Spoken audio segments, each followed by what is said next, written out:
Hey everybody, today I am going to be doing a quick review of MX Bikes versus MX Simulator and which one you should buy in 2021. Obviously, I am not going to just tell you, hey, buy this one or buy that one, but I'm trying to give you guys the main facts about all the games from the community size down to small things like track building and skinning for the games, skill gap, setup, a lot of things. So first, and by far the biggest, is the community size. MX Simulator, which has, according to their website, if you go on their website, you see a copyright from 2007. I'm guessing the game was made and put out a little bit earlier than then, and then got the website out and got the copyright. So let's say 2007 to 2000 or 2005, around that time frame. So MX Simulator has been out for about 15 years now, maybe a little less. I don't know the exact date it came out. And MX Bikes has officially been released to the forum just 2 years ago in 2019. So that's a very big thing when comparing games, is how long they've been out, how long the creators have had to work on them. It also, JLV, which is just one guy, made MX Simulator, and there are two guys making MX Bikes. So I just wanted to tell you guys that before I say what I'm about to say, because just so you know, it's not this big team like they do on these big arcade motocross games. These are like very small groups of people working on these two games. So first, the community size. MX Simulator, which again has been out for almost 15 years, at least, the total posts on its forums is 859,548. The MX Bikes forums, which is kind of confusing because it has two forums, one is bigger than the other, but the only data I could get was on the smaller forums that not as many people post on. But on the smaller forums in MX Bikes, there are 33,711 posts on there. So that's a big difference compared to 859,000 to 33,000.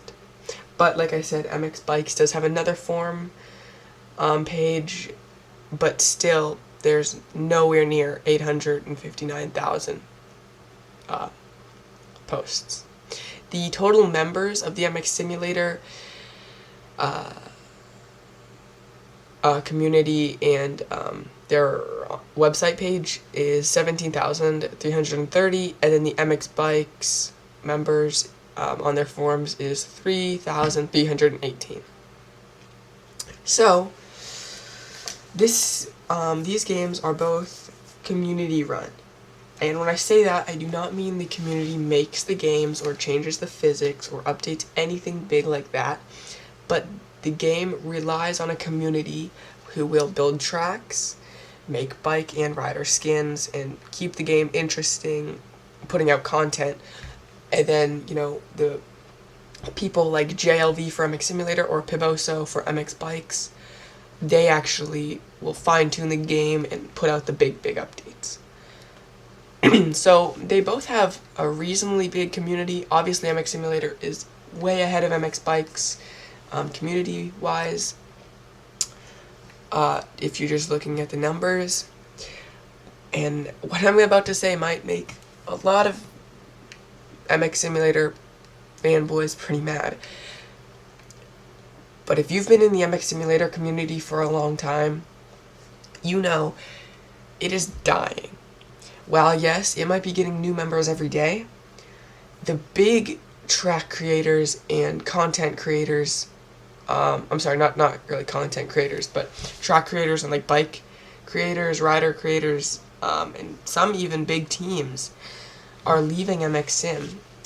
If you have heard of Checkers, he's put thousands of hours into making tracks. He quit, and now there's really only one big name in track creators in MX Sim. But in MX Bikes, their community is just starting up. So I feel like there's a lot of future for the MX Bikes community, while the MX Sim their community is slowing, with these, big names leaving. So next off of the community is just the fun factor of the game, the physics. So MX Simulator really doesn't have any physics that are game-breakingly bad or would cause you to it would just drive you insane while playing.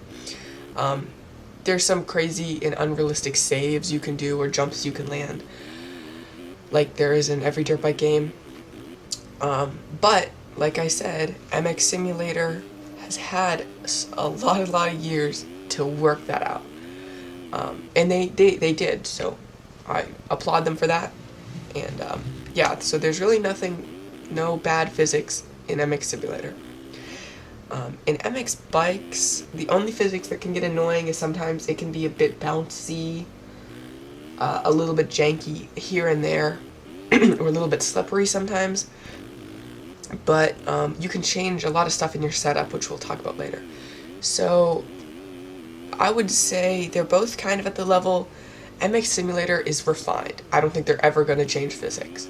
MX Bikes, though, they are still refining it, and they are still adding more physics to the games.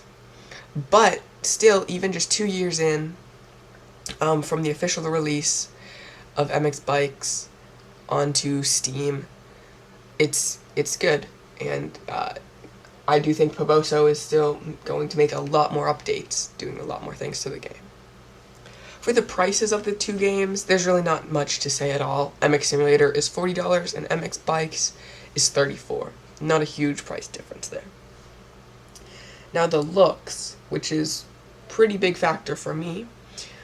The looks of MX Simulator hasn't been changed in years, and frankly, I don't think it ever will be changed.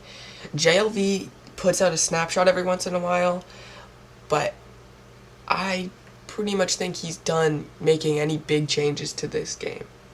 He sold thousands of copies of it for sure, but I think he's done doing anything that is totally game changing.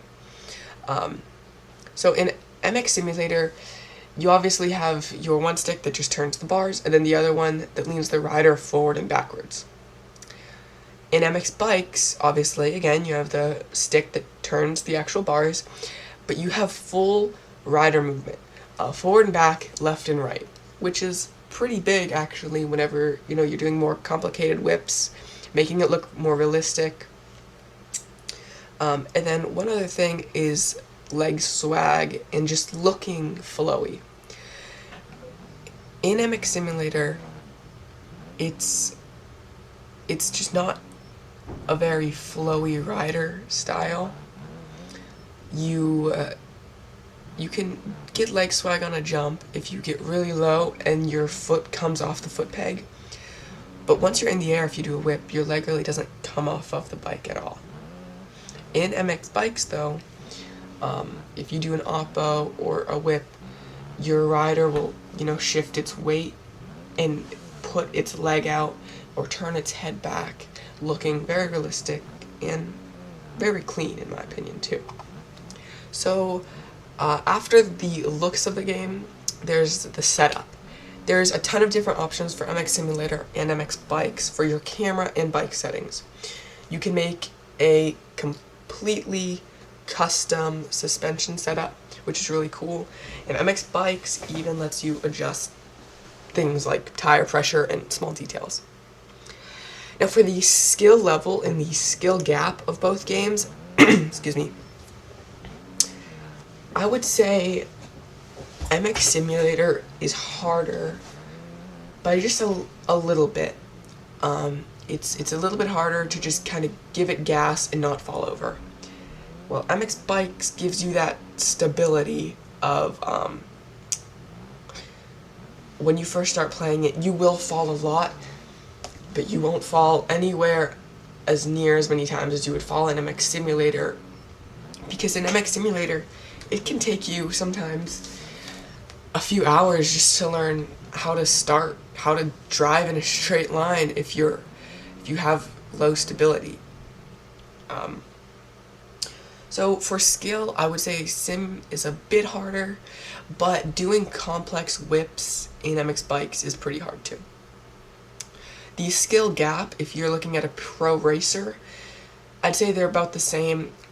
Whenever I left Sim, I was just getting on to where I thought I was good enough that I was going to start entering some beginner and amateur races in the outdoors, but I never got that far, and I kind of lost interest before then.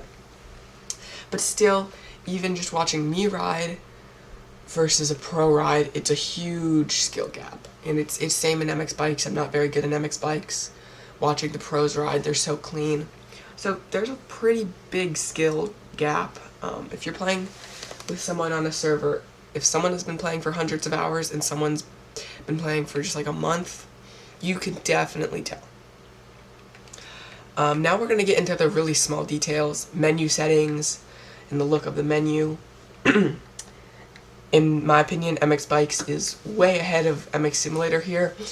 MX Bikes actually shows you your bike and your rider setup in the menu, and even lets you put your custom name on a bike and rider if that person released it, with no numbers on the number plate.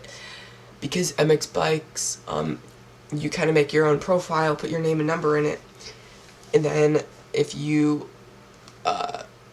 turn on your font settings and everything, then it will pretty much just put your name and number on the back of your gear, and it can put it on your dirt bike too. MX Simulator doesn't, and I don't think we'll ever have that, and that's a really cool thing. So you don't have to have Photoshop to have custom stuff. And the last one is Photoshop and skinning and track making. I have never made a track in MX Bikes. My friend has tried, and I know it is very hard to get a hang of. I have made a track in MX Simulator. It's called Cody's Compound on the forums. It has around 400 downloads now, and yeah, that track took me hours to make, and when I first started making tracks in Sim, it was super confusing too. I do think it is a bit easier to make tracks in Sim from what I've heard on versus making them in bikes, but you know, I haven't made a big track in bikes yet to really tell you what it's like.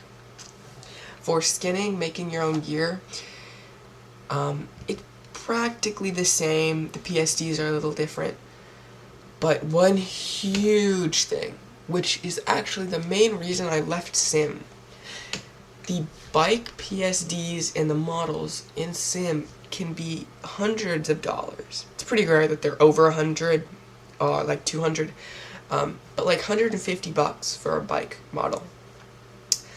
I think there's a 2018 KTM, and that's about $100 and something in Sim. We have the 2020 KTM on MX Bikes, and it is completely free along with every other bike model. So if you have Photoshop, you can skin on anything. The rider model is free in MX Simulator. The rider model is $40. You know, in MX Simulator, if you want to have a chest plate, you have to pay for it. If you want like a nice neck brace or something like that, you have to pay for a lot of things. In MX Bikes, though, it's pretty much all free. So MX Sim, you have to pay a lot. MX Bikes, everything is free. I haven't come into anything that costs money to make. So yeah, this was a very quick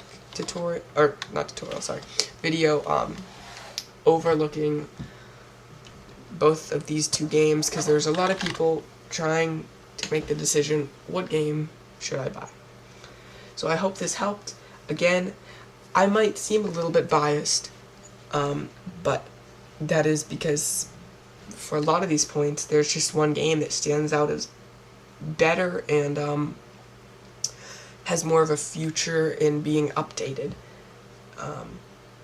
which is MX Bikes, but by no means you have to get it. You know, if you think MX Simulator is cooler and it has more tracks put out there by the community, do not let me stop you. But yeah, I hope this helped, and if it did, a like and a subscribe and a comment would be much, much appreciated.